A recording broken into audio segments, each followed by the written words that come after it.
حمدوا ونصلي على رسوله الكريم وبعد قال النبي صلى الله عليه وسلم الطهور شطر الایمان۔ حاضرین،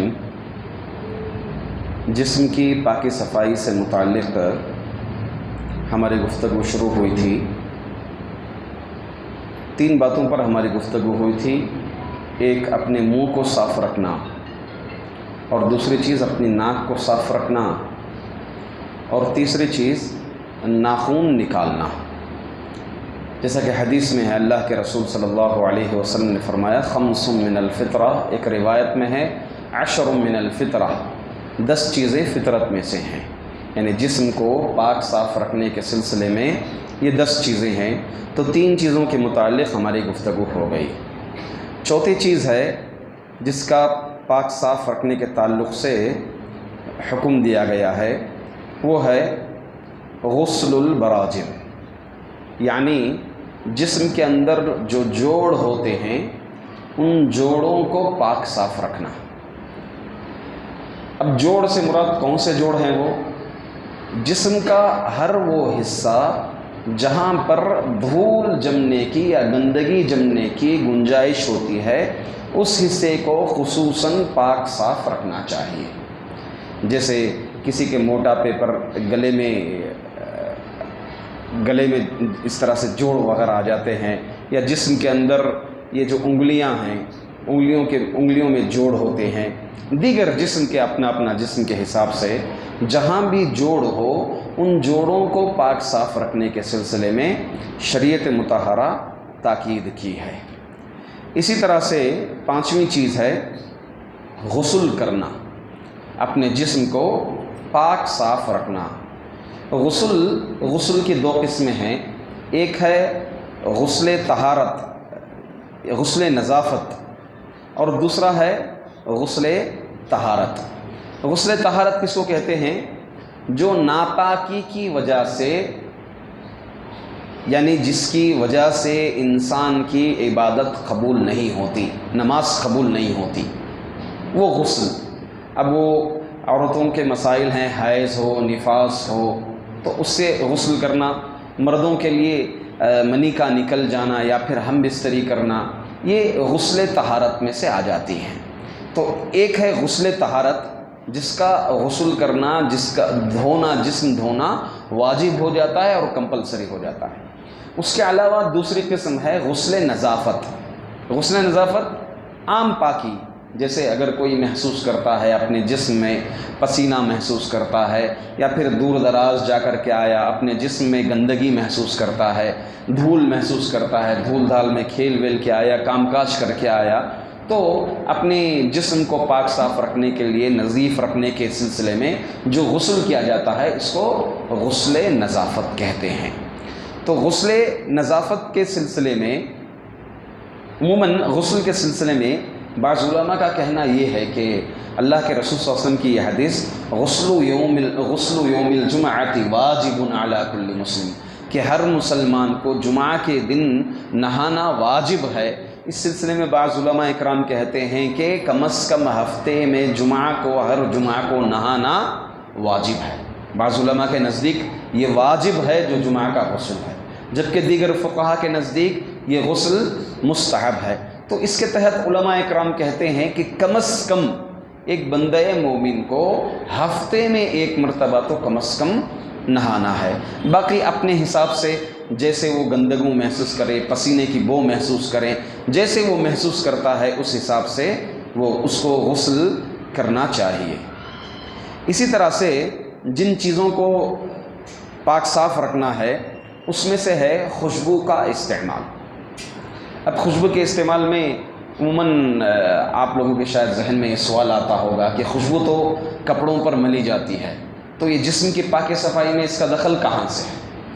اہل عرب خوشبو اپنے جسم کو لگاتے تھے، بلکہ آج بھی عرب میں یہ رواج ہے، چاہے وہ بخور ہو، اسی طرح سے عطر ہو یا پھر عود ہو، اکثر اپنے جسم پر بجائے اپنے کپڑوں کے، لباس کے، اپنے جسم پر خوشبو لگایا کرتے تھے۔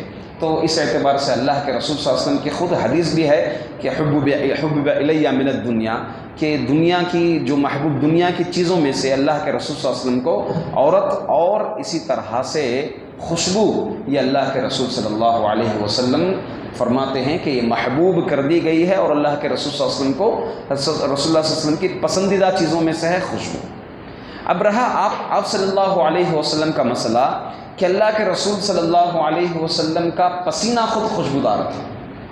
آپ صلی اللہ علیہ وسلم کا پسینہ خود خوشبودار تھا۔ اللہ کے رسول صلی اللہ علیہ وسلم جس چٹائی پر سوتے تھے، اس چٹائی سے جب آپ صلی اللہ علیہ وسلم بیدار ہو کر اٹھتے تھے تو گرمی کی وجہ سے پسینہ جو ہے بسا اوقات جمع ہو جاتا تھا اس چٹائی میں۔ تو صحابیات کیا کرتی تھی، باطلوں دیگر چیزوں میں جو ہے پسینے کو اللہ کے رسول صلی اللہ علیہ وسلم کے لیتی تھی، کیونکہ اللہ کے رسول صلی اللہ علیہ وسلم کا پسینہ خود خوشبودار ہوتا تھا۔ اور جب پوچھا گیا کہ اس چیز کو کیوں جمع کیا جاتا ہے تو انہوں نے جواب دیا کہ یہ اپنی دیگر خوشبوؤں میں ملانے کے لیے اس پسینے کو۔ تو یہ الگ مسئلہ ہے کہ اللہ کے رسول صلی اللہ علیہ وسلم جب تک باحیات تھے کہ آپ کی اعضاء سے دیگر چیزوں سے تبرک حاصل کرنا، آپ کی وفات کے بعد تبرک حاصل کرنے کا ثبوت کہیں نہیں ملتا۔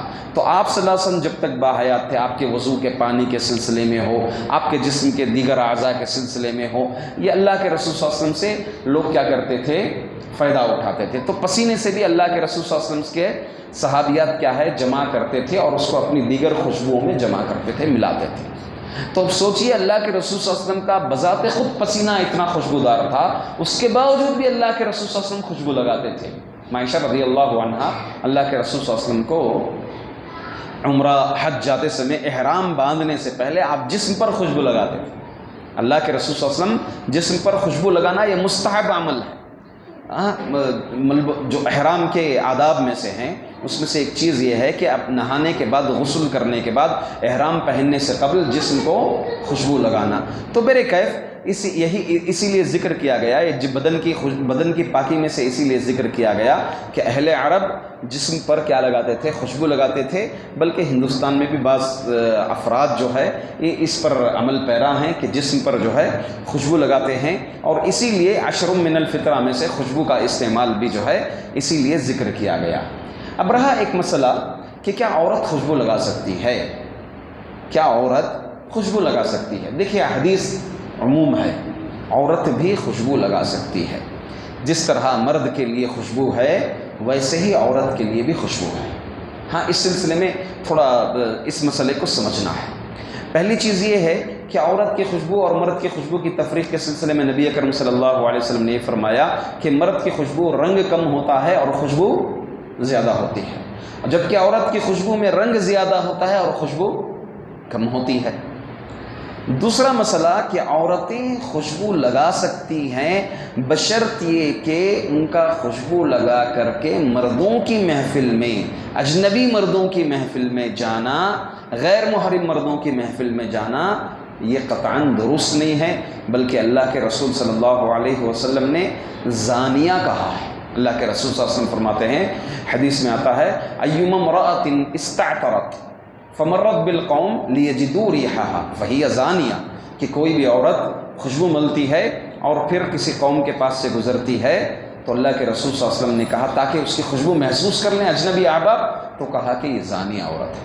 اس کے علاوہ مقصود یہ نہ ہو کہ مردوں کی محفل میں گزرنا یا غیر محرم محفلوں میں اگر آنا نہیں رہا، گھر پر رہتی ہے یا پھر عورتوں کی محفلوں میں رہتی ہے تو عورت بھی خوشبو لگا سکتی ہے۔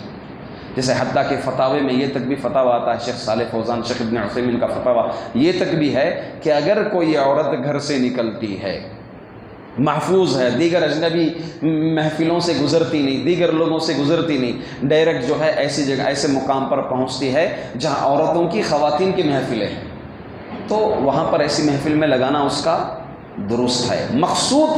مقصود کیا نہ ہو کہ مرد اس کی خوشبو سونگے، یہ مقصد نہ ہو، اور بلکہ جو ہے عورت کے پردے کی چیزوں میں سے جو چیزیں ہیں، 5 چیزوں میں سے ایک چیز یہ ہے خوشبو بھی عورت کا پردہ ہے۔ جس طرح سے لباس ہے، بدن ہے، اس کے زیورات پردہ ہیں، ویسے ہی خوشبو بھی عورت کے پردے میں سے ہے۔ تو بہرحال یہ کل 6 چیزیں ہو گئی جو جسم کو پاک صاف رکھنے کے سلسلے میں شریعت میں وارد ہیں، اور انشاءاللہ بقیہ چیزیں انشاءاللہ کل کے درس میں ہم جاننے کی کوشش کریں گے۔ اللہ رب العزت سے دعا ہے کہ اللہ تعالیٰ شرعی پاک صفائی ہم تماموں کو حاصل کرنے کی اور اس پر عمل پیرا ہونے کی اللہ تعالیٰ توفیق عطا فرمائیں۔ آمین۔ وآخر دعوانا ان الحمد للہ رب العالمین۔